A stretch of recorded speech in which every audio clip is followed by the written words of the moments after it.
Tyreek, Chris, Blake Bell, Joe Tooney, and Ward. Everybody else is Ward. I do love you, Sam.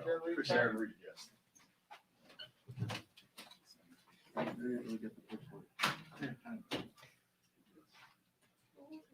I got the punch one right here.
Numbers about the same here, Sid?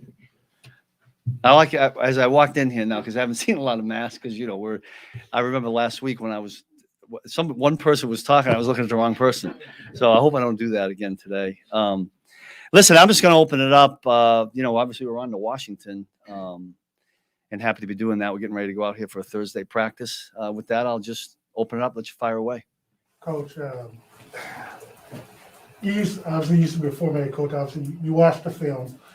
You know what they're saying about you on television, on these talk shows and stuff like that. I don't because I don't watch it, but yeah. But they're referring to your defense, just as trash, so to speak, what the talk show is saying. What are you seeing, or if you were a head coach, what are opposing teams seeing on defense or on tape that they're attacking Daniel Sorensen week in and week out? And then secondly, because people will love to know, what is he doing special that's different than Thornhill that's allowing him to have more snaps than Yeah.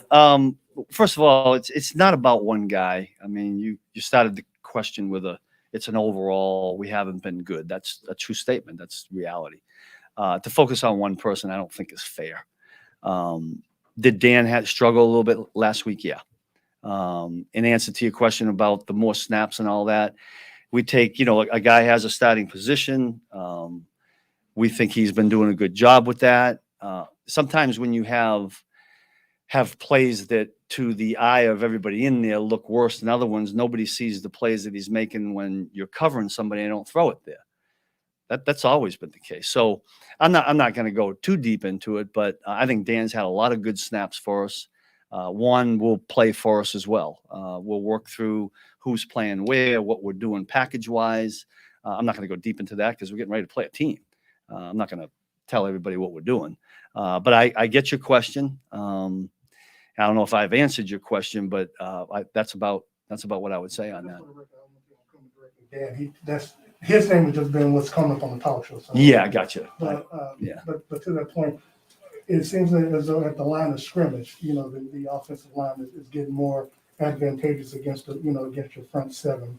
Why do you think that is? There's probably a lot of different reasons for it. We've had some injuries. We can't blame it on injuries, right? But we're missing one key guy. Maybe we got to change some things we call or do. We're always looking at that. And then everybody's got to do their job better. Coaches, players. And that's how you try to fix it. Kurt, you mentioned changing some things. 2 of the 3 losses have come against guys that you were with in Philadelphia, obviously Harbaugh as well as McDermott. How much is that familiarity, or is that an overrated aspect of maybe knowing what your tendencies could be as a defensive coordinator? Yeah, I mean, listen, I think if John and Sean were calling the offenses, maybe would they be in there in the weeks of the meetings during the week and saying, probably. I mean, you could flip that and say that, Coach Reed and our offense had secrets. I mean, Leslie Frazier and Sean, they do, so I'm not sure. Sometimes I think that's overrated, but listen, those teams beat us for things we did or didn't do. And both those guys are good coaches. So understanding you guys don't use the injury thing as an excuse. Just how limited have you guys been able to do to what you want to accomplish based upon some of the defensive line injuries? You get Clark back and now Jones is. Yeah. The one thing that I would say about that is what's been a little bit, and this happens to anybody in this league, any unit in this league, especially when you start out that way, when you can't get a number of games back to back where you've got units intact, the continuity is hard. Because there is a lot of that. I mean, units function in this game that we're in. Units have to function as a unit. And there's all kinds of feels and natural feels. And when you've played with somebody for a period of snaps, that happens. It's been a little bit tough for us that way. Is it hard to get pressure in today's league with so many good quarterbacks? How do you find ways to get pressure on the quarterback? Yeah, I agree with that statement. And there's teams that they make it even tougher with the RPO and play action and those kinds of things. But, there's been moments there where we've flushed the quarterback out. Like last week, we flushed him out with some pressure, but he makes a play. So you're still getting the pressure, but you didn't get something downfield. So it works both ways. We need a lot better at both or everything. So that's what we're trying to do this week. Steve, do you feel comfortable with the balance of guys holding each other accountable versus guys trying to keep the peace? And I mean, if we have no feel for the locker room. Yeah, I'm not. Listen. That's probably a better question for the player leadership than me. I mean, I'm around the guys when we're out on the field and practice, and I think you're probably pointing towards something that's not what I'm in the middle of. I mean, I think our coaches do a great job of keeping players accountable. I think the players are great about accepting or embracing that. Short of that, I'm not really sure. Is it a concern of the coordinator ever, though, when things aren't going the way you want them to, that you've got, whatever you want to call it, morale, the sense of. Yeah, you got to lean on player leadership. I know Coach talks about that all the time, and Coach visits with those guys, and I think he does a great job with it. And I trust the guys that we have. It hasn't worked out that way yet, but you gotta get a win here, win 2 or 3 or 4, to kind of get that feeling again, and that's what we're fighting to do. Steve, what was your early assessment of Willie Gay? He seemed to play more in the second half. Just what did he provide, and maybe what's next? Yeah, I mean, listen, what we all see. I mean, Willie can run, and he's passionate. And he hits big, and he hits, and all those things. We're trying to get that in there more and more. But you were talking about a guy that was away from it for a month. Practiced 2.5 days or whatever it is, or 3 days. So it's going to take a little while. And we tried to rev him up a little bit more in the second half, and we'll keep trying to do that.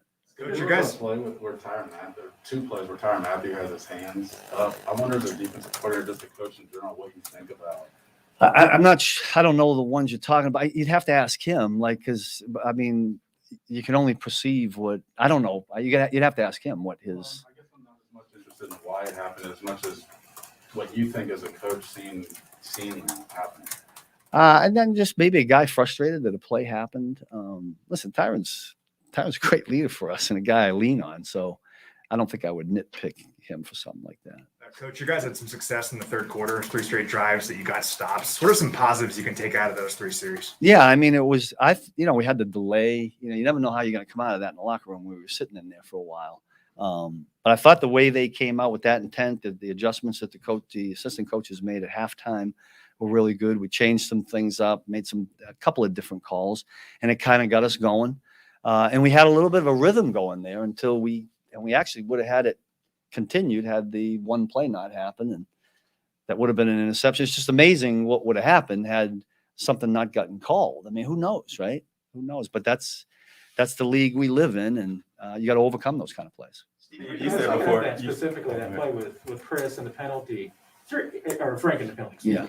Is there anything that a player can do differently in a situation like that? Yeah, from my eyes, it didn't appear that way. I'm not sure what the referee saw. That's Coach Reed's department on getting an explanation. But from what I was looking at, it didn't seem like there was anything different. But I didn't get what the actual call was. I just know we got called. And I haven't gone back to ask. It's done. It's over. We can't do anything about it. So. You said before that sacks aren't the only indicator of a player being effective in pass rush. I'm Yeah. just wondering, what if you could grade your defensive line? Yeah, I'm not going to do that. I'm not going to put a grade on it. I mean, our guys are working hard. We all know we need to get better. I mean, that's what I keep coming back to because that's what we've been talking about. We're chasing improvement. We're trusting our way back to improvement. We've been down this road before. Has it been this bad before? I don't think so in the 2 years we've been here, but we're struggling our way through, and that's what you do. That's what you do in this league. Are you understanding nobody here thinks it's one person, right? Right. Are you any closer, any different feeling on a free safety spot now as before? And we'll see how the week progresses. But we're always looking at that. We've looked at that every week. We're always trying to put people in right spots and get the right players out there. That's no different than any Are there other other week. spots too that you're kind of looking at? Off the top of my head, we'll keep our eye on everything. We got guys we need to rotate in there. There's some guys that are coming off injuries that need to get snaps. There's a lot of moving pieces right now, and that's part of what I was talking about. When everybody stays healthy and you got everything's the same week in and week out, the continuity comes. Sure. We haven't had that yet for a lot of different reasons. Coach, you did talk about trying to work things out to get better. One of the things that I know we've talked about week in, week out is the tackling, the missed tackling. Yeah. I know you can only work on, tackling once a week. What do you other? Because I know obviously there were some obvious missed tackles in Sunday's game when you go back and look at the film. What are you telling your players? What are you trying to coach them, teach them? Yeah, but that's never changes. Your point about how many times you can tackle, you don't even really tackle during the week, right? But you have the pads on, and I don't know if you're out there in our individual yesterday, but that's done every Wednesday. Short of that, it's all about eyes and body position and playing fast and getting more people to the population to the football. Those are the things I think all coaches talk about. Our tackling I think had been pretty decent there. It was poor early. There was an uptick of getting good, and then we kind of fell back into what happened last week. So hopefully it gets turned back around. Okay, the last one. Steve, what have you missed with Travarius being out for this long? Yeah. Listen, I value. I think every defense values corners, and we value Travarius a lot. And we haven't had him, and he's a guy that we've relied on for an extended period of time here. He's been out there. I don't know how many games he's missed, maybe a couple last year or the year before, but he makes a difference. But the guys that are behind him now got to step up and go. That's what we have. That's what thought Rashad Fenton made a heck of a play on that interception. Unfortunately, it doesn't go for one, but we got to get all those guys out there. Like I said, everybody's got to play better, coach better, play better, right? We good? All right, thank you.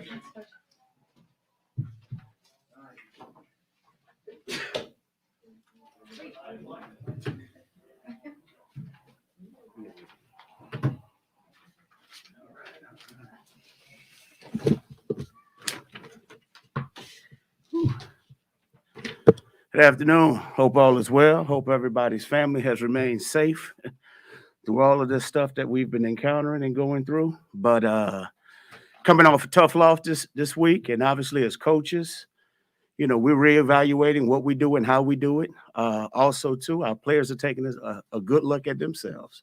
But when it's all said and done with, things happen throughout the course of the season. We expect our guys to learn how to persevere through adversity and get back on track. With that said, I'm all ears. We know obviously Patrick Mahomes is very special. Paraphrasing here, but Andy and Pat have talked a little bit about maybe being like a little less ambitious when it comes to some of the aggression as far as out of structure and whatnot. How do you marry letting him kind of be the special player that he is and also kind of rear him back a little bit? It's a delicate course that you take. You know, Pat is very aware of the things he's doing and not doing. So he has a great self-awareness of who he is and how to go about things. The thing that I want our guys to do is just relax and understand that, hey, fellas, we're going out here to do what we enjoy doing. Everybody does not have to be the hero each and every week and each and every play. Let's just line up. Let's go out there, be accountable to one another by focusing on the details to help you to be the best player, which is going to help the next man to be the best player that he can be in that situation. So that's all. Coach, you talked about, you've always preached about preparing your backups to be starters, so to speak. You're the ones who get a chance to start this Sunday. What are your expectations of him? Are you expecting the same level of production as if Clyde was available in the ball game? Exactly. Clyde obviously is went down last week, but Daryl has been doing this for a number of years now. He's a very smart and intelligent player. He's done a lot of great things. Obviously, he hasn't had the opportunity to play as much as everybody would want him to play, but there's a reason why he's here, okay? Just like you said, we always coach our backups to be starters, and we want him to be ready. He's more than ready. This is the opportunity that he's been waiting for. You never want to jump on an opportunity when players are hurt, but when those opportunities are presented, he will maximize it and go and do the things that we know that he can do. What you've seen in practice, you don't have any reservation about anything called or anything because he's in the game versus call. I'm sorry, say that one more time. No, I'm saying because he's going to be starting the game. Do you have any reservation with what you've seen in practice and over the last year?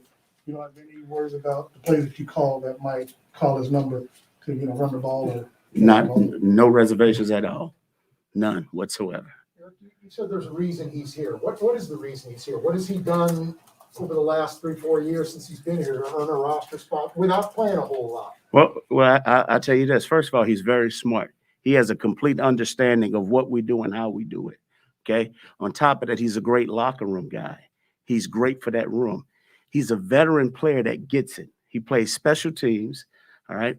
He does a very good job in protection, which he could be a little bit better just by lowering his pad level. That's just the running back coach in me.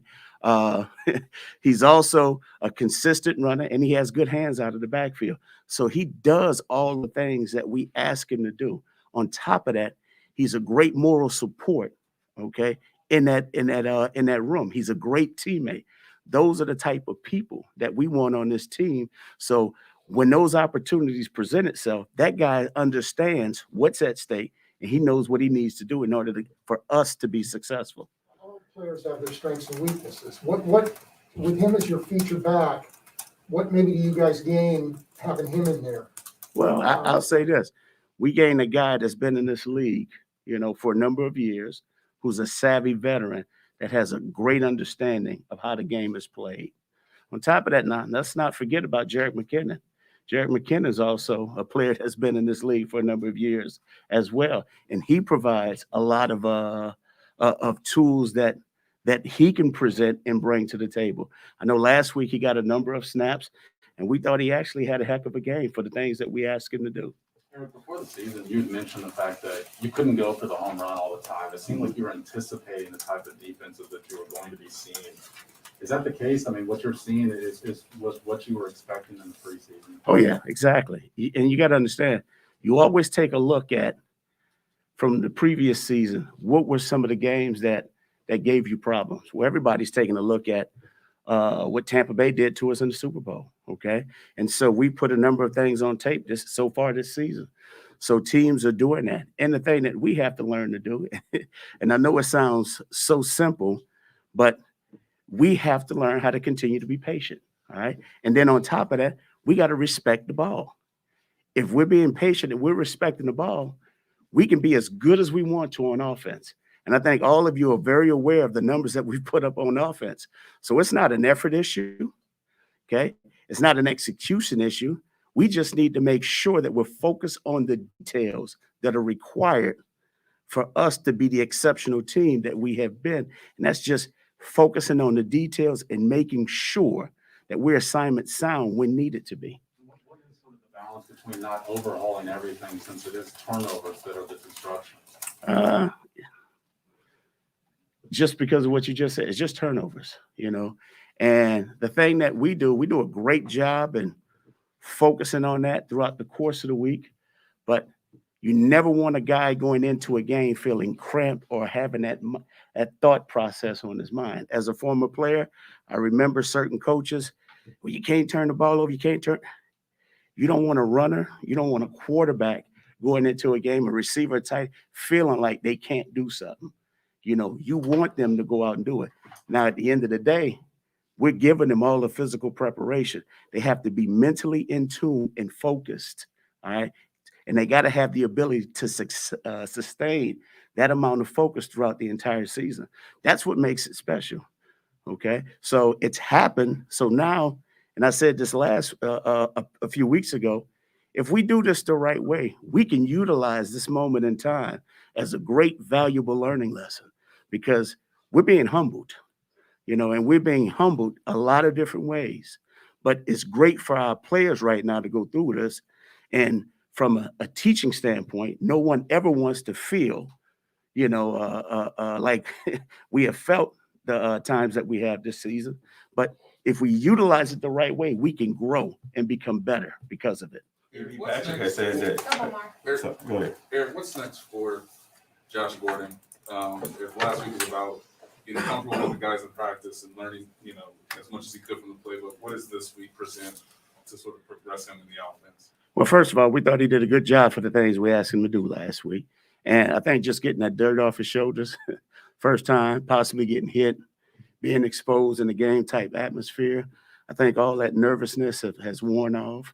Now we just got to keep adding to him and making sure he's comfortable with the things that we're asking him to do, but we're getting him in the mix.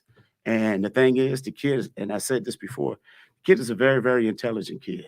He works his tail off out there. He's excited. He wants to contribute. And we're just going to continue to grow with him and keep adding on each and every week to make sure that we're utilizing his ability that he can bring to the table. Post game that he's going to have to reevaluate some things. What is he doing that's so much different than what's brought him to this point? Well, like I said, I think more than anything, when we talk about trying to be the hero, you know what I mean? And you got to understand, Pat's a competitive football player. He wants to just rip your soul all the time. And that's what makes him special. But sometimes we just got to know when to say when. When am I doing too much and when am I effectively helping us as a team to be better? And so it's just managing his emotions and making sure that we're not taking a calculated risk when we don't have to. That's all. But the kid, he is who he is. We want him to be, we want Pat to be Pat, just like we want all of our guys to allow their personalities to show. Okay. We got a great group of guys, and they understand exactly what we want from them, and they know what is expected of them. Thanks, everybody. All right. Thank you guys. Take care. A different word was coming up.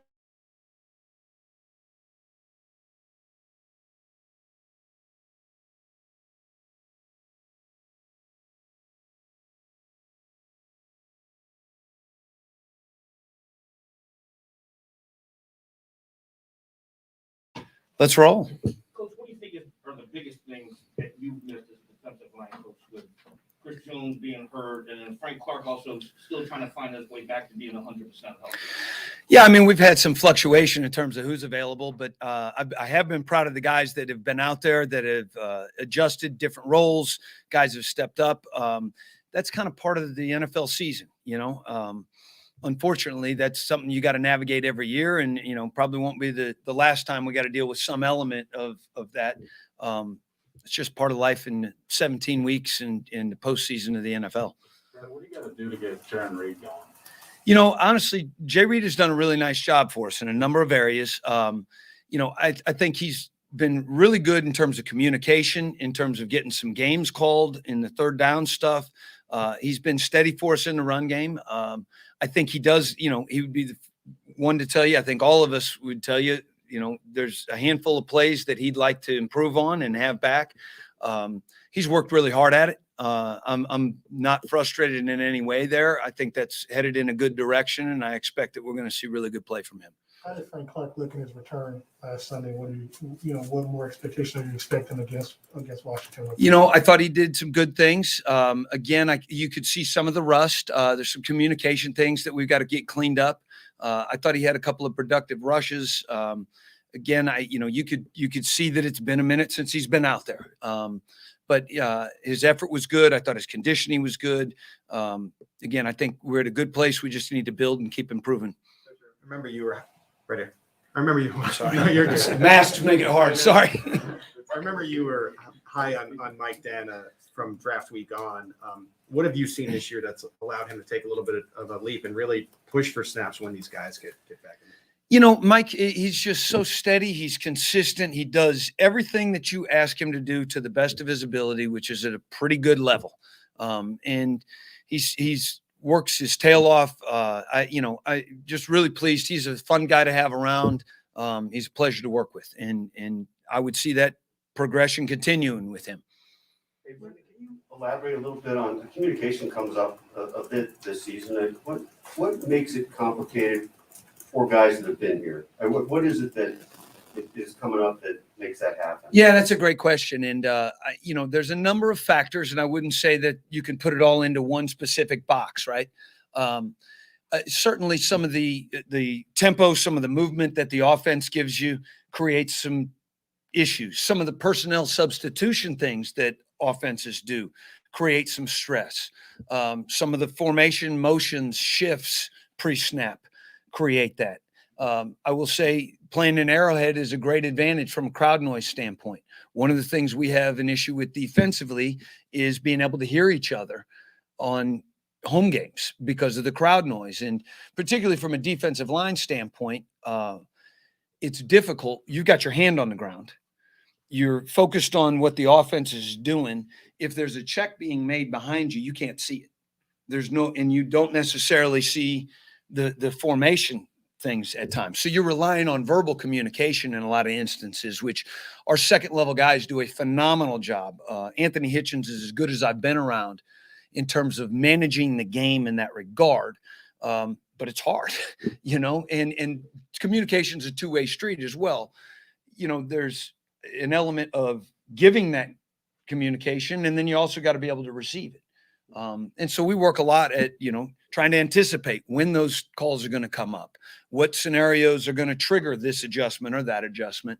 But it's something that you got to work really hard at, and it's not easy. And, it's an ongoing battle.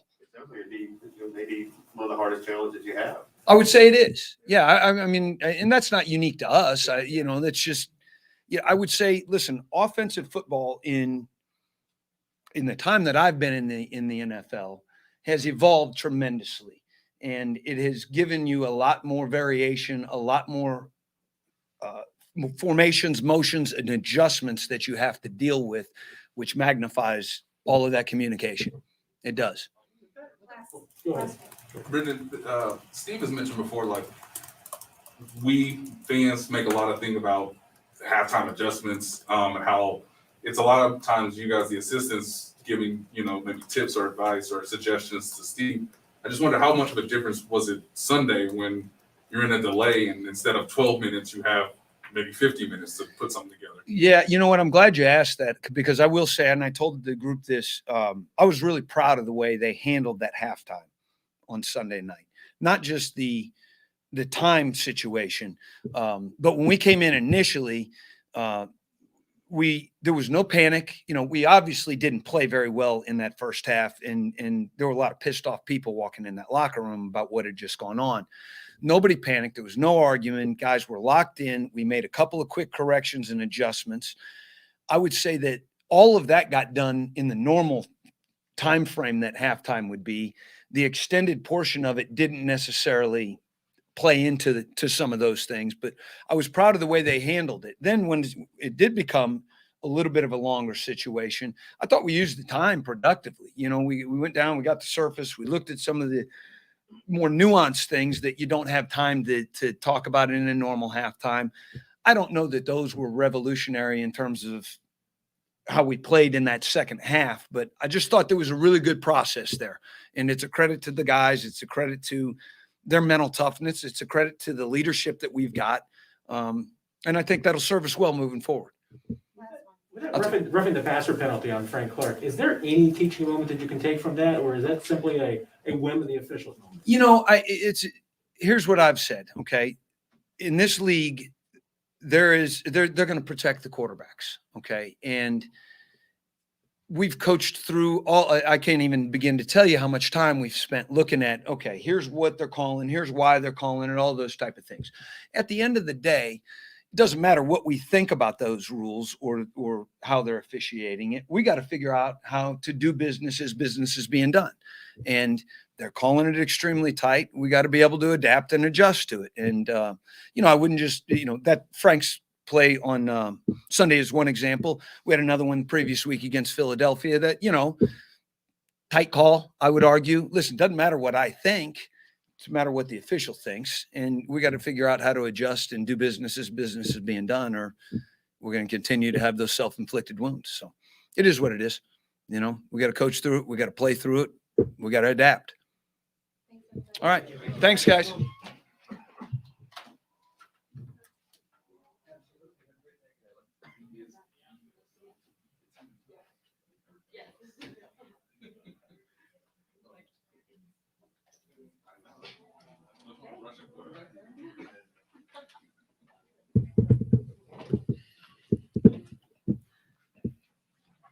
Go for Dave Merritt. Dave, what do you think the biggest issue is right now in terms of the secondary's performance? Is it part due to miscommunication that was shown maybe early in the year, or is it the ability to maybe have to cover longer than in previous years? Good question. I just think that right now there's a lot of guys that's playing with, poor eye leverage and just reading your keys. And one of the things that I talk about all the time is alignment, technique, keys, and assignment. And so when you go into these games and you have a particular alignment that you should be following, you have to make sure you do that. And when it comes to your keys, that's the eye discipline. And so that's really the issues that has been going on, is just some of the eye discipline. Can you expand on what you mean by eye leverage? If I'm looking at you and I'm supposed to be watching you, I got to watch you. I can't all of a sudden go watch someone else. So whether you're coaching Pop Warner, Little League, your kids in basketball, if that's your man, you teach your kids to cover that guy. You don't turn around and just start looking somewhere else. Oh, there's a bird. Oh, there's a butterfly. No, you cover your guy. That's what I mean. Do you feel like maybe some of those issues arise as things don't go well, that sort of compounds itself? Well, it compounds itself when you are not winning. But, this is going on my 25th year in the league, and the same things happen in New York. Same thing happened in Arizona when I was coaching there, even as a player. So it happens, and it's just when a quarterback finds the one that all of a sudden the player lost his eyes, that turns out to be, not good for us as Chiefs.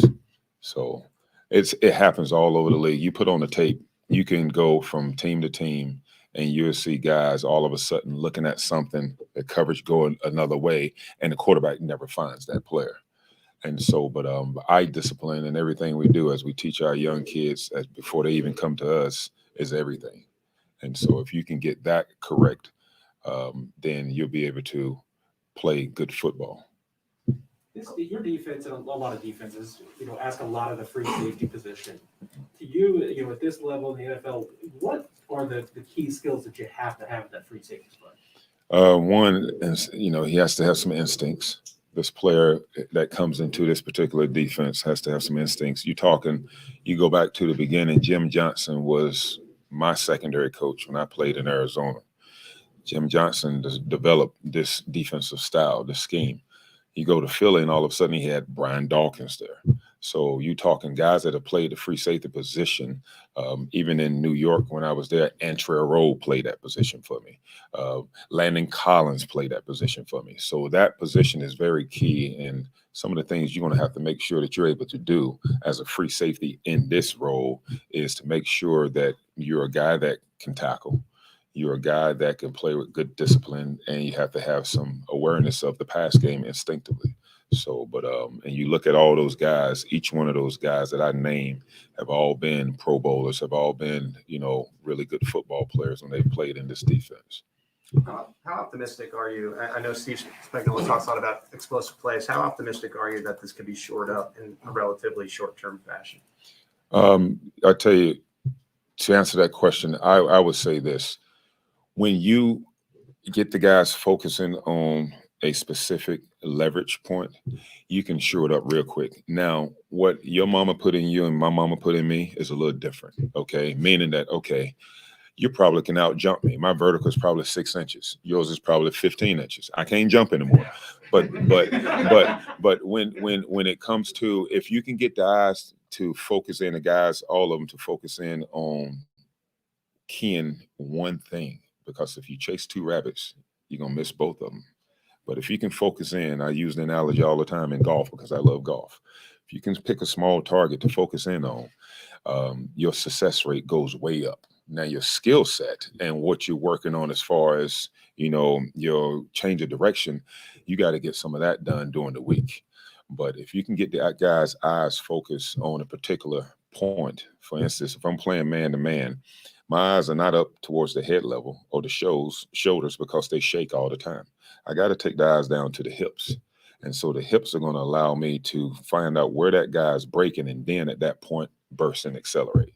So I wasn't joking about that jumping thing either. Cannot jump. My right calf hurts. What you're stressing, it sounds like it's really much more a matter of that than an idea of, miscommunication or schemes. Is that correct? Absolutely. Again, I stand here before you guys, and I would say when you look at our team and you look at our defenses and what we've been able to do the past 2 years here, because I've only been here going on my 3rd year, we've had an opportunity to go to the big dance. And doing that, we played pretty good defense, and eye discipline was the key. Are they going to get some yards? Okay, they get paid as well. But when the guys have played with good eye leverage and good depth as a deep defender, we play good defense. And so getting back to that is just a matter of time. And I think it's going to happen this week for sure. Any message for Juan Thornhill, given the injury, where he's sort of been in the mix so far, where you guys may need him as the season goes along? Well, the thing is with Juan, I tell all my guys, you're all the starters. Everybody's a starter, whether you're the backup scout team player or whether you're the starting free of strong safeties. Juan plays. Last week, I think he had over 25 snaps. So the message for Juan is stay ready, because you never know when you're going to be called. So whenever they call you, you better make sure you're ready. Don't try to get ready after the fact. So all my guys are ready to go mentally, and eye control is going to take care of it. Thanks, everybody. All right. Thank you. Pete Johnson.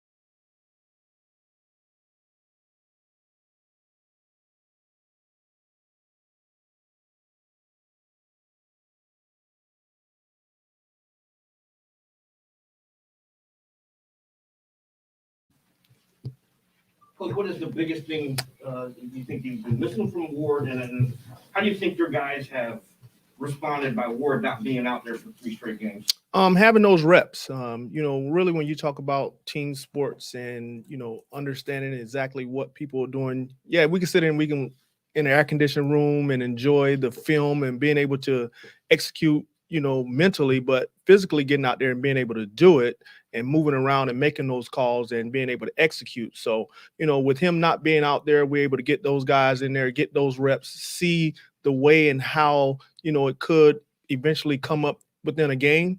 and then just going out there and execute. And that's really, you know, the bottom line of, you know, our struggles so far this year is just being able to go out there and execute at a high level. But, you know, a couple of weeks ago, he gets hurt at, you know, on a Friday, and then you got to put a guy in there that don't really have those reps that somebody else had, and then, you know, you just got to go out there and play. But it's a National Football League. Whenever it's time for you to go, you just got to go out there and play and make it happen. Good. No, go ahead.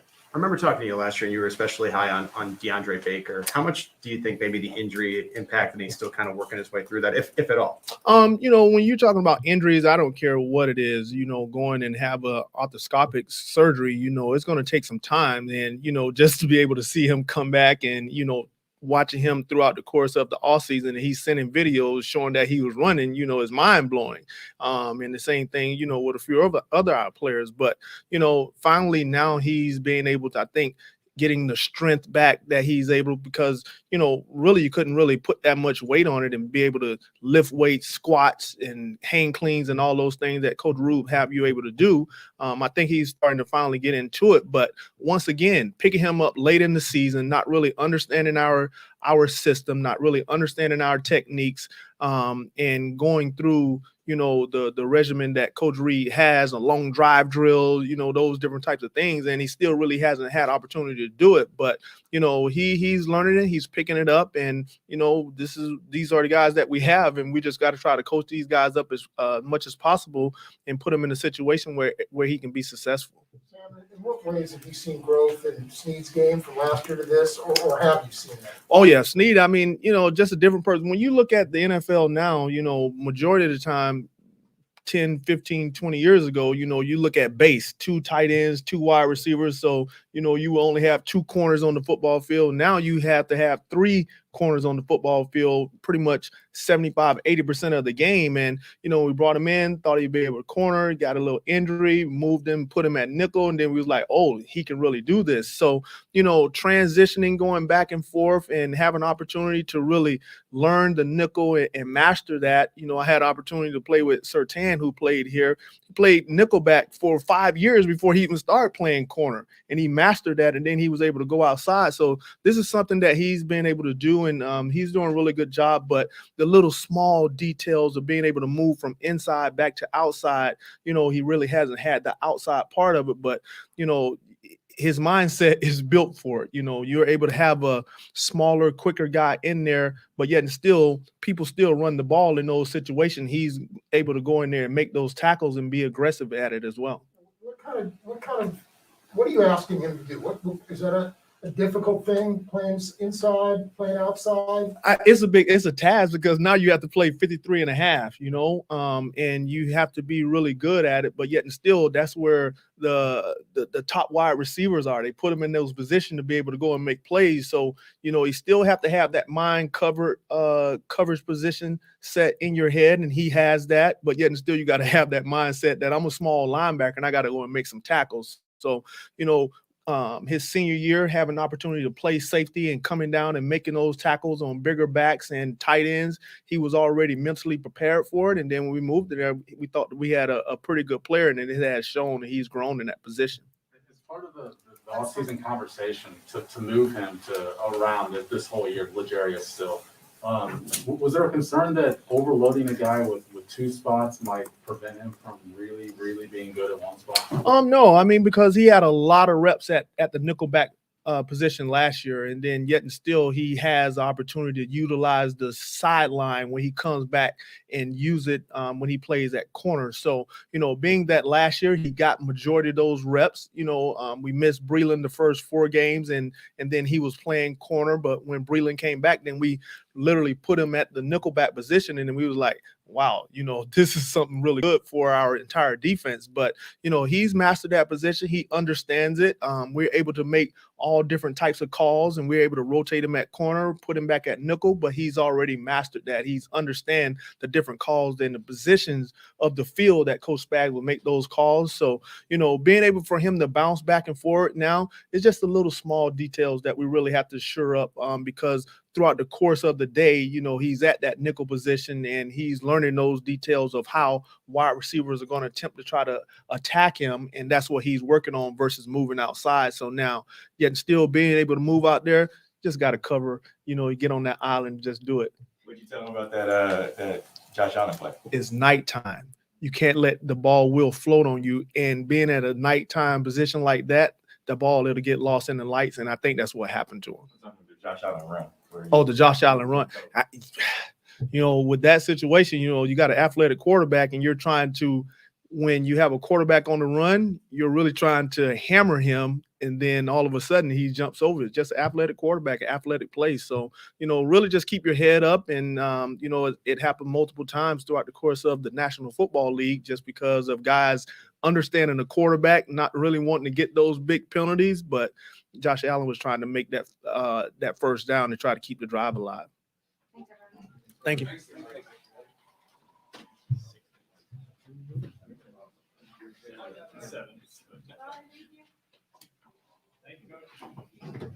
Hello? He's been waiting. Come on. Yeah. Sounded like you guys had some O-line questions, or what have you got? Creed Humphrey, I know Pro Football Focus is whatever, but he's listed as the highest grade center right now in the league. What have you seen from him that has allowed him to just step in as a rookie and just play so spectacular? Yeah. Creed's done a great job. And I think probably one of the best things, besides being big, strong, physically talented guy, is he's very smart. He's a smart football player. He's a smart person, and he's got a high football IQ. And so he's able to really take in a lot of information, and he's got it on the first shot. He's got good vision. As you're learning different coverages and different disguises and things like that, he's able to, take something you're describing to him, picture it in his head, and then recognize it when he sees it on film, as opposed to, many of us might need to have that described, see it on tape, see it in a walkthrough, miss it once in practice, and then he gets it right away. And that really helps him play fast and strong quicker. Is that a little like freakish in a sense that he can do that? And have you ever seen that type of thing before? Sure, there's people, you take a guy like Mitch Schwartz, a lot of quarterbacks. I mean, I've been around some players, but it's few and far between, and it's definitely an A+ strength of Creed's. Andy, obviously you like Creed because you guys drafted him in the second round, but is there any part of his game that maybe has been a surprise to you guys through 5 games? No, I wouldn't say that. I mean, like everybody on the team in our room, he's got stuff he's working on, playing with lower pad level, things like that. He's done a really nice job. And he's also, I guess if there's a pleasant surprise, because, I'm just getting to know him really early in his career here, is I like the way he works. And that's something, secondhand from hearing from trusted sources and things like that, observing, but you really don't know until you're around him working on a daily basis. And he's always where he's got a great work ethic. How do you see that? What leads you to say that? If we make a coaching point, for example, hey, this has got to get done, I'll see him get that done or work on getting that done. And the other thing is, and this is important, especially at the center position, that, you've got that alpha mentality. I'm not just taking a backseat. I'm the rookie waiting my turn to be a leader. He views himself as a leader, acts accordingly. In a way, you'd see a seasoned vet act in a good way. And that really serves him well at that position too. How did the conversations go with Joe on the sideline after he fractured his hand? And what does it say about him that he played the rest of the game? Right. There wasn't a lot of conversation about it. I was made aware and that, he'd be getting x-rays at halftime, and, we'd see if he could go. And I asked him, how are you doing? And he said, I'll be good. I'll give it a go. And I said, great. We'll keep an eye on you. And that was that.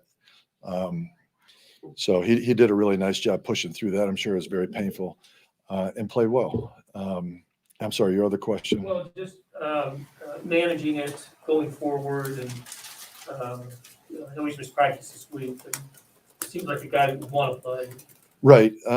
Yeah, and I haven't talked with Rick today, but it's something that'll need to be managed. And so Rick and those guys are working on that. Coach, you have 3 rookies on the offensive line. What's been your evaluation so far of Lucas Lang at right tackle? Yep. Lucas has come a long way in a short amount of time. He works hard. He's another guy that, hey, when we talk about things that we want to see start showing up, he's working on it. I think he's a very talented player. I love the way a guy uses his hands. That's something that's hard to teach. If a guy's either going to use them or he's not. He's got a natural punch. And he's a big, firm pass protector. So I like Lucas a lot. In pass protection with both the tackles, Patrick talked a lot back at training camp even about how he had to kind of learn to work with those guys because they're different than having Eric Fisher, Mitchell Schwartz here. What are you seeing in terms of the communication in the pocket there with Mahomes learning the depth that the tackles are taking, how those guys are different than the people who have been here in years past? I don't really know if I have an answer to that question other than we teach our tackles and our centers and guards. The tackles are responsible for the width of that pocket. And so, we want to be aggressive about where we go make a stand. And so that'd be the same. Any tackle that comes through these doors, that's what we're teaching them. You're responsible for the width of the pocket. Now everybody's a little bit different. I'm not sure of the communication that goes on, but we can all picture that pocket, that horseshoe. That's what we're aiming for, so that our quarterback can sit back there and bake a cake and carve them up. Couple more. Or not. Thanks, guys. Thank you. Thanks, Coach. Thanks, Coach.